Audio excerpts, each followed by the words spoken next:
November 11th, 1918.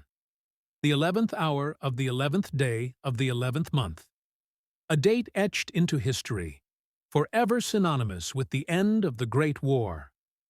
For 4 long years, a conflict of unimaginable scale had consumed continents, claiming millions of lives, shattering families, and reshaping the global landscape. On this momentous day, the guns were to fall silent. The signing of the Armistice at Compiègne Forest, France, signaled the cessation of hostilities, a fragile promise of peace after such brutal carnage. Across the battlefields of Europe, a collective sigh of relief, disbelief, and cautious joy rippled through the trenches. Soldiers who had faced death daily, often for meager gains or in horrific conditions, could finally envision a return home. Telegrams, news dispatches, and shouted messages began to spread the word. It was over. The war was officially ending. Yet, history, in its often cruel irony, rarely adheres perfectly to neat timelines. For some, the news arrived too late. For others, a final, tragic twist of fate awaited them, caught in the perilous space between the official end of fighting and the actual moment the last bullet was fired. This is the story of that gap, a testament to the lingering shadow of war, even after peace has been declared. The pre-dawn hours of November 11th were still fraught with tension. Despite the impending armistice, fighting continued in many sectors. Commanders, aware of the deadline, faced an agonizing dilemma: push for one last gain, or protect their men from unnecessary casualties. The answer varied wildly, influenced by personality, desperation, and the sheer chaos of the battlefield. Consider the landscape of the Western Front. Miles upon miles of scarred earth, cratered by artillery, crisscrossed with trenches, and littered with the grim remnants of battle. For 4 years, this land had been a meat grinder, devouring young men from every corner of the globe. Now, with just hours to go, the air, usually thick with the roar of cannons and the crack of rifles, held a different kind of tension, an expectant silence, broken sporadically by the final desperate acts of a dying war. On the American sector near the Meuse River, the atmosphere was particularly charged.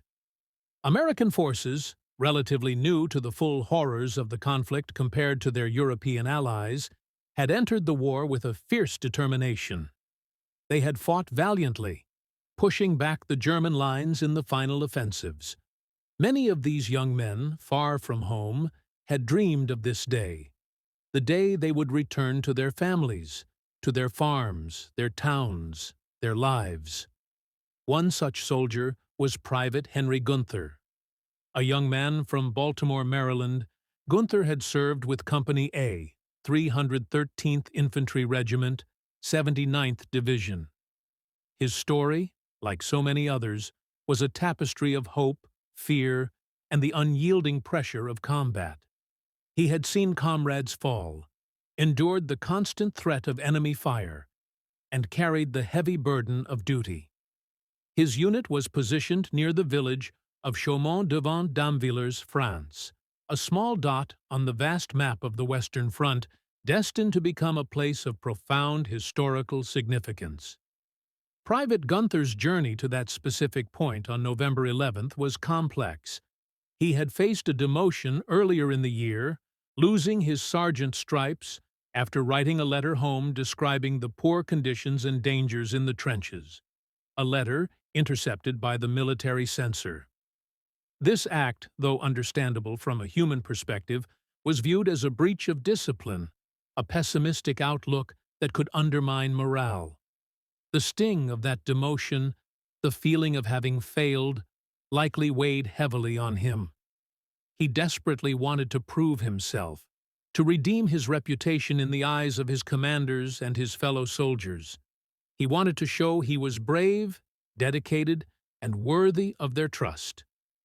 As the morning of November 11th dawned, a heavy fog often clung to the valleys and forests of the region, adding an eerie, surreal quality to the already tense atmosphere. News of the armistice had filtered down the lines, though often in fragmented, uncertain reports. Some units had been explicitly ordered to cease fire at 11 a.m. Others received more ambiguous instructions, or the message simply hadn't reached them. The communication networks of the era were rudimentary by modern standards, reliant on runners, field telephones, and a precarious chain of command. Misinformation, delays, and confusion were inherent parts of the system. In Private Gunther's sector, the fighting was still active. German machine gun posts, positioned on higher ground, continued to pose a deadly threat. Even with the armistice minutes away, these positions represented a clear and present danger to the American troops. The instinct to survive, to protect one's comrades, was paramount. As the clock ticked towards 11 a.m., the anticipation was almost unbearable. Soldiers clutched their rifles, eyes fixed on the German lines, but their minds undoubtedly drifting to home, to the imagined celebrations, the joyous reunions. The sounds of war, which had become a constant, deafening backdrop to their lives, were slowly beginning to diminish, replaced by a nervous quiet. Then, at precisely 10:59 a.m., just 1 minute before the official ceasefire, Private Henry Gunther made a decision that would forever link his name to the tragedy of war's final moments. Accounts vary slightly, as often happens in the fog of memory and the chaos of battle, but the core events remain consistent. He saw a German machine gun nest. Perhaps it had fired a final burst, or perhaps it simply represented the lingering threat that had plagued his unit for days. Whatever the immediate trigger, Gunther, seemingly ignoring the shouts of his commanding officer, Lieutenant Ernest D. Powell, and the pleas of his comrades to hold fire, rose from his cover. With a fixed bayonet, he charged. It was an act of desperate bravery, or perhaps a desperate attempt at redemption. His comrades watched in stunned disbelief. They knew the armistice was imminent. They screamed at him to stop, to get down, to wait. But Gunther continued his charge, a solitary figure against the backdrop of a war that was already, officially, ending. The German soldiers in the machine gun nest, likely bewildered by this lone charge when they too knew the ceasefire was minutes away, initially tried to wave him off. They motioned for him to go back, perhaps thinking he hadn't received the news. But Gunther pressed on, firing his rifle. The Germans, seeing his determined advance and feeling threatened, had no choice but to respond. A short burst of machine gun fire erupted. Private Henry Gunther fell. It was 10:59 a.m., 1 minute before the war officially ended. His death was reported in the official records as killed in action. He was the last American soldier, and indeed, widely considered the last soldier of the Great War, to be killed before the armistice took effect. The impact on his unit was profound. The sheer waste, the senselessness of it all, struck them with a terrible force. To survive 4 long years of the most brutal fighting in human history, only to fall in the very last minute, after peace had been declared, but before it was truly implemented on the ground, was a tragedy almost beyond comprehension. Lieutenant Powell, deeply affected by the loss, wrote about the incident. He recounted his attempts to stop Gunther, his frustration, and ultimately, his sorrow. In the aftermath, Gunther's demotion was posthumously reversed, and he was restored to his rank of sergeant. He was also awarded the Distinguished Service Cross, a recognition of his bravery, even if his final act was tragically misguided in its timing. The story of Henry Gunther resonates far beyond the individual tragedy. It highlights the profound complexities of ending a war. An official decree, a signed document, does not instantly erase the momentum of conflict. The orders, the fear, the instinct to fight, the sheer physical reality of enemy positions, these elements often linger, creating a dangerous temporal gap between declaration and reality. Across the vastness of the Western Front, similar, though perhaps less documented, incidents likely occurred. German soldiers, French soldiers, British soldiers, individuals caught in the final throes of battle, unaware of the impending peace, or simply following orders in the last moments of conflict. The fog of war, both literal and metaphorical, continued to claim lives even as the world prepared to celebrate peace. Consider the psychological toll on soldiers in those final hours. For months, even years, their lives had been governed by the immediate threat, the need to kill or be killed. To suddenly switch off that instinct, to trust that the enemy, who moments ago was trying to end your life, would now simply cease hostilities, was an enormous psychological leap. The raw adrenaline of combat doesn't simply vanish at the stroke of a pen. The sheer scale of the war also contributed to the communication challenges. Orders had to travel down extensive chains of command, often relying on outdated technology and brave but vulnerable runners. In some remote sectors, the news of the armistice may not have reached troops until hours after 11 a.m., leading to continued skirmishes, patrols, and even full-blown engagements. Each delayed message, each miscommunication, carried the potential for further, senseless loss. The First World War, unlike many conflicts, had a clearly defined end time. The 11th hour of the 11th day of the 11th month. Yet, even with this precise deadline, the human cost continued to accrue in those final moments. It serves as a stark reminder that war's true end is not merely a signature on a document, but the quiet cessation of every individual act of violence. The armistice itself was not a peace treaty. It was merely a ceasefire, a temporary halt to hostilities. The formal peace would come much later, with the Treaty of Versailles in 1919. This distinction is crucial, as it underscores the fragility of the moment. Even as people celebrated in the streets, the diplomatic work was just beginning, and the underlying tensions that had sparked the war remained, albeit dormant. The story of Private Gunther became a poignant symbol. He represented not just an individual tragedy, but the collective sorrow of all those who fell in the final, unnecessary moments of a conflict. His death was a stark illustration of war's indiscriminate nature, its ability to snatch life even when victory was assured and peace was at hand. In the years that followed, November 11th became Armistice Day, a solemn remembrance of the sacrifices made during the Great War. Later, it was renamed Veterans Day in the United States, expanding its scope to honor all American veterans. Yet, the initial focus remained on that precise moment, the 11th hour, when the guns finally fell silent.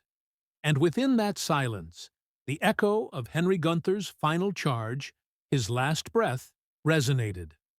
The legacy of the First World War extends far beyond the battlefield. It led to profound societal changes, technological advancements, and a reordering of global power dynamics. But at its heart, it was a human story. Millions of individual stories of bravery, sacrifice, loss, and endurance. The story of the last soldier also forces us to confront uncomfortable questions about command decisions. Were there instances where commanders, driven by a desire for a final tactical advantage, or simply by the inertia of battle, allowed fighting to continue when it could have been stopped? Were there lives lost that could have been saved if the ceasefire had been implemented more effectively, or if the orders had been clearer, more universally followed?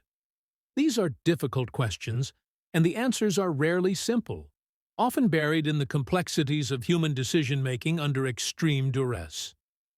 The chaos and confusion that defined those final hours were not unique to the American sector. Along the entire length of the Western Front, similar dramas unfolded. German forces, ordered to retreat, often found themselves still under fire from Allied troops who either hadn't received the armistice message or were simply pursuing a perceived advantage. French and British units also engaged in final skirmishes, sometimes resulting in casualties, even as the world rejoiced. The memory of Private Gunther serves as a powerful reminder of the individual cost of war, even in its dying embers. It is a story that prompts reflection on the nature of heroism, the imperative of communication in times of crisis, and the enduring human desire for peace. His grave in France, and later his reinterment in his hometown of Baltimore, stands as a quiet monument not just to his life, but to the thousands who perished in the final days, hours, and even minutes of a war that had already been decided. The inscription on his headstone, modest and understated, belies the profound significance of his final moments. The poppy, a symbol of remembrance for the fallen of the First World War, grew in abundance on the disturbed battlefields of Flanders.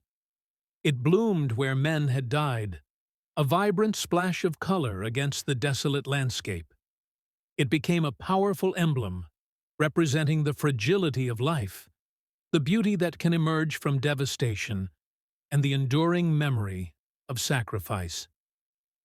As we reflect on "The last soldier of the war was killed after peace," we are not just looking back at a historical anomaly. We are examining a fundamental truth about human conflict. Even when the decision to cease fighting has been made at the highest levels, the machinery of war, once set in motion, is incredibly difficult to halt instantly and completely. The momentum of battle, the ingrained habits of soldiers, the lingering threats, and the inevitable communication breakdowns all conspire to create a perilous transition period. The story of Private Gunther became particularly poignant because it encapsulated this transition so starkly.